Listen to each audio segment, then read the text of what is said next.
ಕೆಲವು ದೇಶಗಳಿಗೆ ವೇದಿಕೆ, ಆಮೇಲೆ ವ್ಯಾಪಾರ ವಹಿವಾಟು ಆಗುತ್ತೆ, ಇಲ್ಲಿ ಬಹಳ ದೊಡ್ಡ ಮಟ್ಟದಲ್ಲಾಗುತ್ತೆ. ಬನ್ನಿ ಇದರ ಬಗ್ಗೆ ಮಾತನಾಡೋದಕ್ಕೆ ನನ್ನ ಕಲೀಗ್ ಅಭಿಷೇಕ್ ಮತ್ತು ವೀರೇಶ್ ಇಬ್ಬರು ಕೂಡ ಇದ್ದಾರೆ. ಮೊದಲಿಗೆ ನಾನು ಅಭಿಷೇಕ್ ಅವರನ್ನ ಫಾಲೋ ಮಾಡ್ತೀನಿ. ಅಭಿಷೇಕ್, ಯಾವ ಕಾರಣಕ್ಕಾಗಿ ಇದು ಇಂಪಾರ್ಟೆಂಟ್ ಆಗುತ್ತೆ? ಈಗ ಅಲ್ಲಿಗೆ ಬಂದಂಥವ್ರಿಗೇನು ವಾವ್ ಏನು ಸಕ್ಕತ್ತಾಗಿದೆ, ಹಿಂಗೆ ಪಲ್ಟಿ ಹೊಡೆದ ಹಂಗೆ ಪಲ್ಟಿ ಹೊಡೆದ, ಇಷ್ಟು ಚೆನ್ನಾಗಿ ತರಿಸ್ದ, ಫಾಸ್ಟ್ ಹೋಯ್ತು ಸ್ಲೋ ಹೋಯ್ತು ಎಲ್ಲವೂ ಇರುತ್ತದೆ.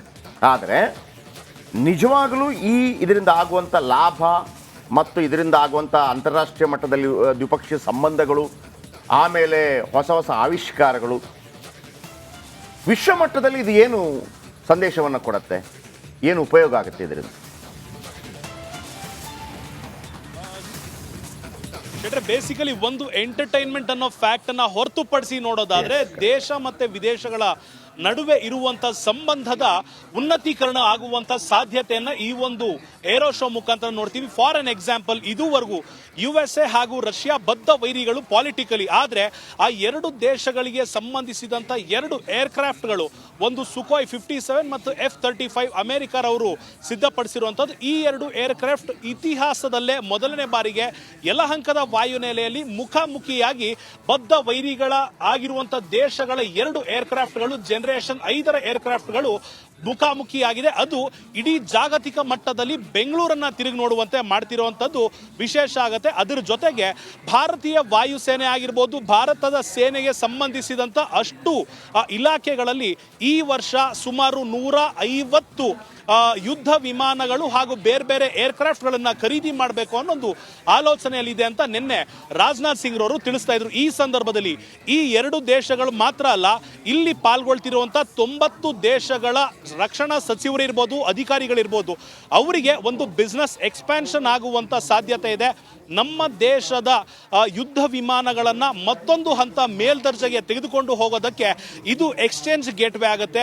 ಬರೀ ನಮ್ಮ ಬೆಂಗಳೂರಿನಲ್ಲಿ ಮಾತ್ರವಲ್ಲದೆ ಕರ್ನಾಟಕದಲ್ಲೂ ಕೂಡ ಒಂದಿಷ್ಟು ಕ್ಯಾಪಿಟಲ್ ಅನ್ನ ಇನ್ವೆಸ್ಟ್ ಮಾಡುವಂತ ಕೆಲಸವನ್ನ 90 ದೇಶಗಳ ಮುಖ್ಯಸ್ಥರು ಇಲ್ಲಿ ಮಾಡ್ತಿದ್ದಾರೆ. ಸಿಇಒಗಳ ರೌಂಡ್ ಟೇಬಲ್ ಆಗ್ತಿರುವಂತದ್ದು, ಸ್ಟಾರ್ಟ್ಅಪ್ಗಳ ಕಂಪನಿಗಳ ಓನರ್ಗಳು ಇಲ್ಲಿ ಕೂತ್ಕೊಳ್ತಾ ಇರುವಂತದ್ದು. ನಮ್ಮ ಬೆಂಗಳೂರಿನಲ್ಲಿ ಇರುವಂತಹ ಅನೇಕ ಸೌಲಭ್ಯಗಳನ್ನ, ವ್ಯವಸ್ಥೆಗಳನ್ನ ಯಾವ ರೀತಿ ತಮ್ಮ ತೆಕ್ಕೆಗೆ ತೆಗೆದುಕೊಳ್ಬೇಕು, ಅವರ ಸಂಸ್ಥೆಗೆ ಅನುಗುಣವಾಗಿ ಉಪಯೋಗವಾಗುವಂತೆ ಯಾವ ರೀತಿಯಾದಂತಹ ಬಿಸ್ನೆಸ್ ಅನ್ನ ಇಲ್ಲಿ ಸೆಟಪ್ ಮಾಡಬೇಕು. ಏರ್ಪೋರ್ಟ್ ಕನೆಕ್ಟಿವಿಟಿ ನಮ್ಮಲ್ಲಿ ಚೆನ್ನಾಗಿದೆ, ಇಲ್ಲಿಂದ ಮಂಗಳೂರಿಗೆ ಹೋದ್ರೆ ಪೋರ್ಟ್ ಸಿಗುತ್ತೆ. ಈ ಎಲ್ಲ ವಿಚಾರಗಳನ್ನ ಗಮನದಲ್ಲಿಟ್ಕೊಂಡು ಈ 90 ದೇಶಗಳ ಇಲ್ಲಿ ಯಾರ್ಯಾರು ಪಾಲ್ಗೊಳ್ತಾ ಇದ್ದಾರೆ, ಅದ್ರ ಜೊತೆ ವರ್ಚುವಲಿ ಕೂಡ ಒಂದಿಷ್ಟು ದೇಶಗಳು ಪಾಲ್ಗೊಳ್ತಾ ಇದ್ದಾರೆ. ಬಿಸ್ನೆಸ್ ಎಕ್ಸ್ಪ್ಯಾನ್ಷನ್ ಆಗುತ್ತೆ, ಬಿಸ್ನೆಸ್ ಟು ಬಿಸ್ನೆಸ್ ಆಗುತ್ತೆ, ಬಿಸ್ನೆಸ್ ಟು ಕನ್ಸ್ಯೂಮರ್ ಆಗುತ್ತೆ. ಮತ್ತೊಂದು ಕಡೆಗೆ 7 ಲಕ್ಷ ಜನ ಈ ವರ್ಷ ಬರೋದ್ರಿಂದ ನಮ್ಮ ನಗರದ GDP ಒಂದು ಸ್ವಲ್ಪವಾದ್ರೂ ಈ ಬಾರಿ ಇಂಪ್ರೂವ್ ಆಗುವಂಥದ್ದು. ಸ್ಥಳೀಯವಾಗಿ ಒಂದಿಷ್ಟು ಕೆಲಸಗಳನ್ನ ಈಗ ನಿರ್ಮಾಣ ಮಾಡಲಾಗಿರುವಂಥದ್ದು ಅಥವಾ ಕೊಡಲಾಗಿರುವಂಥದ್ದು ಆ ಸೃಷ್ಟಿಯಾಗಿರೋದ್ರಿಂದ ಒಂದಿಷ್ಟು ಯುವಕರಿಗೂ ಕೂಡ ಈ ಸದ್ಯದ ಮಟ್ಟಿಗೆ 5 ದಿನಗಳ ಕಾಲ ಕೆಲಸ ಸಿಗುವಂಥದ್ದು. ಉಳಿದಂತೆ ಒಂದಿಷ್ಟು ಜನ ಸಿಟಿಯಿಂದ ಇಲ್ಲಿಗೆ ಬರ್ತಾರೆ, ಅವರಿಗೆ ಬೇಕಾದಂಥ ಕಾಲೇಜ್ಗಳಿಗೆ ಬೇಕಾದಂಥ ಎಜುಕೇಷನಲ್ ಇನ್ಸ್ಟಿಟ್ಯೂಷನ್ಗಳಿಗೆ ಬೇಕಾದಂಥ AI ತಂತ್ರಜ್ಞಾನವನ್ನ ಯಾವ ರೀತಿ ಈಗಾಗಲೇ ಡಿಫೆನ್ಸ್ನಲ್ಲಿ ಬಳಸಲಾಗ್ತಾ ಇದೆ ಅಂತ ನೋಡ್ತಾರೆ. ಒಂದು ಕಡೆ ನೋಡೋದಾದ್ರೆ ಇದು ಕೇವಲ 5 ದಿನದ ಎಂಟರ್ಟೈನ್ಮೆಂಟ್ ಅನ್ನೋದಕ್ಕಿಂತ ಕನಿಷ್ಠ ಪಕ್ಷ 5 ವರ್ಷಗಳಿಗೆ, ಕಡಿಮೆ ಅಂದ್ರೂ 5 ವರ್ಷಗಳಿಗೆ ಮುಂದೆ ಏನೆಲ್ಲ ನಾವು ಡಿಫೆನ್ಸ್ಗೆ ತರಬೇಕಾಗತ್ತೆ. ಬೇರೆ ದೇಶಗಳ ಹತ್ರ ಇರೋದು ನಮ್ಮ ಹತ್ರ ಏನಿಲ್ಲ, ನಮ್ಮ ಹತ್ರ ಇರೋದನ್ನ ಬೇರೆ ದೇಶಕ್ಕೆ ನಾವು ಯಾವ ರೀತಿ ವ್ಯಾಪಾರ ಮಾಡ್ತೇವೆ, ಎಕ್ಸ್ಪೋಸ್ ಮಾಡ್ತೇವೆ, ಯಾವ ರೀತಿ ನಾವು ಅದನ್ನು ಮಾರ್ಕೆಟ್ ಮಾಡ್ತೇವೆ, ಅನೇಕ ಆಯಾಮಗಳಿರುವಂಥದ್ದು. ಅದರ ಜೊತೆಗೆ ನಾನು 5th ಜನರೇಷನ್ ಏರ್ಕ್ರಾಫ್ಟ್ಗಳಂತೆ ಇದನ್ನ ಯಾವ ದೇಶದಿಂದ ಖರೀದಿ ಮಾಡ್ತಾರೆ, ಖರೀದಿ ಮಾಡಿದ ನಂತರ ನಮ್ಮ ಹಾಗೂ ಆ ದೇಶದ ನಡುವೆ ಯಾವ ರೀತಿ ಸಂಬಂಧ ಉನ್ನತವಾಗುತ್ತೆ ಅಥವಾ ಕ್ಷೀಣಿಸಬಹುದು. ಒಂದು ಕಡೆ ವಿಶ್ವಗುರು ಅಂತ ಕರೆಸ್ಕೊಳ್ಳುವಂಥ ಪ್ರಧಾನಿ ಮೋದಿರವರು ಅತ್ತ ರಷ್ಯಾ ಜೊತೆಗೂ ಚೆನ್ನಾಗಿದ್ದಾರೆ, US ಜೊತೆಗೂ ಚೆನ್ನಾಗಿದ್ದಾರೆ. ಇವರಿಬ್ಬರ ದೇಶದ ನಡುವಿರುವಂತ ವೈರತ್ವ ನಮ್ಮ ದೇಶದ ಜೊತೆ ಇಲ್ಲ. ಆದ್ರೆ ಈ ಎರಡು ದೇಶಗಳ ಏರ್ಕ್ರಾಫ್ಟ್ಗಳ ಪೈಕಿ ನಮ್ಮ ದೇಶ ಯಾವ್ದನ್ನ ಖರೀದಿ ಮಾಡುತ್ತೆ, ನಾವು ಯಾವ್ದನ್ನ ಖರೀದಿ ಮಾಡಿದ ನಂತರ ಪಾಲಿಟಿಕಲಿ ಏನೆಲ್ಲ ಚೇಂಜ್ ಆಗುತ್ತೆ, ಅನೇಕ ಆಯಾಮಗಳಿಗೆ ಈ ಒಂದು ವೇದಿಕೆ ಮುನ್ನುಡಿ ಬರೆಯುತ್ತೆ. ಅನೇಕ ಸಂಬಂಧಗಳನ್ನ ಮತ್ತಷ್ಟು ವೃದ್ಧಿಗೊಳಿಸುತ್ತೆ. ಅನೇಕ ಎಂಟರ್ಟೈನ್ಮೆಂಟ್ ಪ್ರೋಗ್ರಾಮ್ಗಳು ಕೂಡ ಇಲ್ಲಿ ನಡೆಯುತ್ತೆ. ಲಕ್ಷಾಂತರ ಸಾವಿರಾರು ಕೋಟಿ ಬಂಡವಾಳವನ್ನ ವಿದೇಶಗಳಿಗೆ ಹೋಗ್ತಿರೋದನ್ನ ಡೈವರ್ಟ್ ಮಾಡಿ ನಮ್ಮ ಭಾರತಕ್ಕೆ, ನಮ್ಮ ರಾಜ್ಯಕ್ಕೆ, ನಮ್ಮ ಬೆಂಗಳೂರಿಗೆ ತರುವಂಥ ವೇದಿಕೆ ಇಲ್ಲಿ ನಿರ್ಮಾಣ ಆಗ್ತಿದೆ. ಅಧಿಕೃತವಾಗಿ ಇನ್ನ ಅರ್ಧ ಗಂಟೆಯಲ್ಲಿ ರಾಜನಾಥ್ ಸಿಂಗ್ ರವರು ಈ ಒಂದು 5 ದಿನಗಳ ಮೇಳಕ್ಕೆ ಚಾಲನೆಯನ್ನ ಕೊಡ್ತಾರೆ. ಮೊದಲ 3 ದಿನ ಎಕ್ಸಿಬಿಟರ್ಸ್, 900ಕ್ಕೂ ಹೆಚ್ಚು ಎಕ್ಸಿಬಿಟರ್ಸ್ ಇದ್ದಾರೆ. 90 ದೇಶಗಳಿಂದ ಸಚಿವರಾಗಿರ್ಬೋದು, ಎಲ್ಲರೂ ಬಂದಿರುವಂಥದ್ದು. ಇನ್ನ ಕೊನೆಯ 2 ದಿನ ಮಾತ್ರ ಪಬ್ಲಿಕ್ ಎಂಟ್ರಿ ಇರುವಂಥದ್ದು. ಕನಿಷ್ಠ ಪಕ್ಷ ಅಂದರೂ 8ರಿಂದ 10 ಸ್ಟಾಲ್ಗಳಿರುವಂಥದ್ದು. ಅನೇಕ ರಾಜ್ಯಗಳ, ಅನೇಕ ದೇಶಗಳಿಂದ ಬಂದಿರುವಂಥ ಸ್ಟಾಲ್ಗಳನ್ನು ಇಲ್ಲಿ ಇನಾಗ್ರೇಷನ್ ನಂತರ ಹೋಗೋದಕ್ಕೆ, ನೋಡೋದಕ್ಕೆ ಅವಕಾಶವನ್ನ ಕಲ್ಪಿಸಲಾಗಿರುವಂಥದ್ದು. ಕೊನೆಯದಾಗಿ ಒಂದು ವ್ಯವಸ್ಥೆಯನ್ನು ನಾನು ನಿಮಗೆ ತೋರಿಸ್ಲಿಕ್ಕೆ ಇಷ್ಟಪಡ್ತೀನಿ. ಇಲ್ಲಿಂದ ಕೇವಲ 50 ಮೀಟರ್ ದೂರದಲ್ಲಿ ವೇದಿಕೆಯನ್ನು ನಿರ್ಮಾಣ ಮಾಡಲಾಗಿರುವಂಥದ್ದು.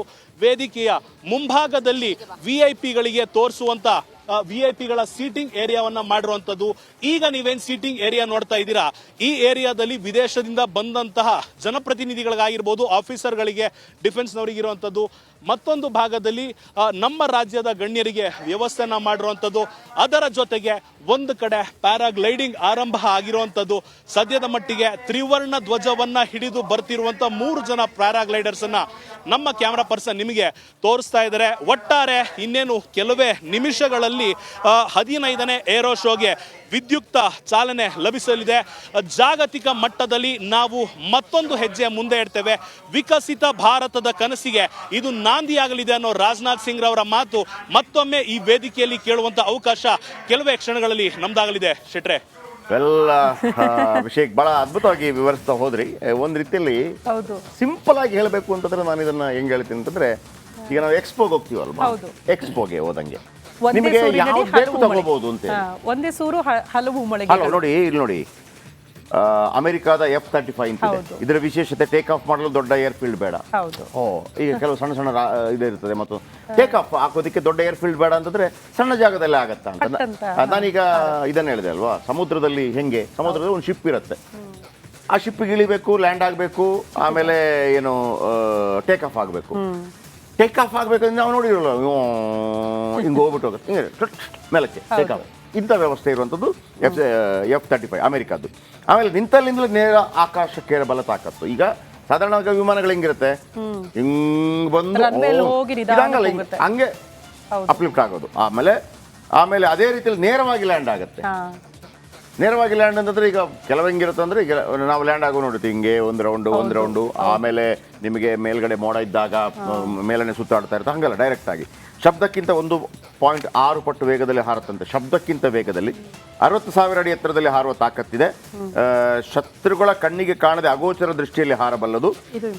ಏರ್ ಸುಪೀರಿಯಾರಿಟಿಯಲ್ಲಿ ಇದಕ್ಕೆ ಸಾಟಿ ಫೈಟರ್ ಇಲ್ಲ. ಇದು 5ನೇ ಜನರೇಷನ್ ಯುದ್ಧ ವಿಮಾನ ಅಂತೇಳಿ ಇದು ಇವತ್ತು ಪ್ರದರ್ಶನಕ್ಕೆ ಇರುತ್ತೆ. ಆಗ ಅದನ್ನ ಕೆಲವರು ಬೇರೆ ಬೇರೆ ದೇಶಗಳವರು ಬಂದಿದ್ರೆ ನಮಗೆ ಬೇಕು. ಆಮೇಲೆ ಕೆಲವು ದೇಶಗಳು ಕೊಡೋದಿಲ್ಲ, ಹಿಂಗೆಲ್ಲ ಇರುತ್ತೆ. ಆಮೇಲೆ ರಷ್ಯಾದ S-57, ಅಮೆರಿಕಾದ F-35 ಫೈಟರ್ ಜೆಟ್ಗಿಂತ ಉತ್ತಮ ಅಂತ ಹೇಳಿದ್ರಲ್ಲ, ಅದಕ್ಕಿಂತಲೂ ಉತ್ತಮ. ಶತ್ರುಗಳ ರಡಾರನ್ನು ತಪ್ಪಿಸುತ್ತೆ. ಸಾಧಾರಣವಾಗಿ ನಮ್ಮ ಇಡೀ ರಕ್ಷಣಾ ವ್ಯವಸ್ಥೆಯಲ್ಲಿ ರಡಾರ್ ಕಾಣ್ತಾ ಇರುತ್ತೆ, ಅದನ್ನು ತಪ್ಪಿಸುತ್ತೆ. ಪ್ರತಿ ಗಂಟೆಗೆ 2470 ಕಿಲೋಮೀಟರ್ ವೇಗದಲ್ಲಿ ಚಲಿಸುತ್ತೆ. ಪ್ರತಿ ಗಂಟೆಗೆ 2470 ಕಿಲೋಮೀಟರ್ ವೇಗದಲ್ಲಿ ಚಲಿಸುತ್ತೆ. ಆಮೇಲೆ ಹೈಪರ್ಸಾನಿಕ್ ಕ್ಷಿಪಣಿ ಹೊತ್ತೊಯ್ಯುವ ಸಾಮರ್ಥ್ಯ, ಶತ್ರು ರಾಷ್ಟ್ರದ ವಾಯು ರಕ್ಷಣಾ ಕವಚ ಭೇದಿಸಬಲ್ಲದು. ಎಂಥದ್ದು ನೋಡಿ, Su-57 ಬರೋಬ್ಬರಿ 6 ರಡಾರ್ ವ್ಯವಸ್ಥೆಯನ್ನು ಹೊಂದಿದೆ. ಆಮೇಲೆ ನೋಡಿ, ಕೆಲವು ದೇಶಗಳಿಗೆ ವೇದಿಕೆ. ಆಮೇಲೆ ವ್ಯಾಪಾರ ವಹಿವಾಟ ಆಗುತ್ತೆ, ಇಲ್ಲಿ ಭಾಳ ದೊಡ್ಡ ಮಟ್ಟದಲ್ಲಿ ಆಗುತ್ತೆ. ಬನ್ನಿ, ಇದರ ಬಗ್ಗೆ ಮಾತನಾಡೋದಕ್ಕೆ ನನ್ನ ಕಲೀಗ್ ಅಭಿಷೇಕ್ ಮತ್ತು ವೀರೇಶ್ ಇಬ್ಬರು ಕೂಡ ಇದ್ದಾರೆ. ಮೊದಲಿಗೆ ನಾನು ಅಭಿಷೇಕ್ ಅವರನ್ನ ಫಾಲೋ ಮಾಡ್ತೀನಿ. ಅಭಿಷೇಕ್, ಯಾವ ಕಾರಣಕ್ಕಾಗಿ ಇದು ಇಂಪಾರ್ಟೆಂಟ್ ಆಗುತ್ತೆ? ಈಗ ಅಲ್ಲಿಗೆ ಬಂದಂಥವ್ರಿಗೇನು ವಾವ್ ಏನು ಸಕ್ಕತ್ತಾಗಿದೆ, ಹಿಂಗೆ ಪಲ್ಟಿ ಹೊಡೆದ, ಹಂಗೆ ಪಲ್ಟಿ ಹೊಡೆದ, ಇಷ್ಟು ಚೆನ್ನಾಗಿ ತರಿಸಿದ, ಫಾಸ್ಟ್ ಹೋಯ್ತು, ಸ್ಲೋ ಹೋಯ್ತು, ಎಲ್ಲವೂ ಇರುತ್ತದೆ. ಆದರೆ ನಿಜವಾಗಲೂ ಇದರಿಂದ ಆಗುವಂಥ ಲಾಭ ಮತ್ತು ಇದರಿಂದ ಆಗುವಂಥ ಅಂತಾರಾಷ್ಟ್ರೀಯ ಮಟ್ಟದಲ್ಲಿ ದ್ವಿಪಕ್ಷೀಯ ಸಂಬಂಧಗಳು, ಆಮೇಲೆ ಹೊಸ ಆವಿಷ್ಕಾರಗಳು, ವಿಶ್ವ ಮಟ್ಟದಲ್ಲಿ ಇದು ಏನು ಸಂದೇಶವನ್ನು ಕೊಡುತ್ತೆ, ಏನು ಉಪಯೋಗ ಆಗುತ್ತೆ ಇದರಿಂದ?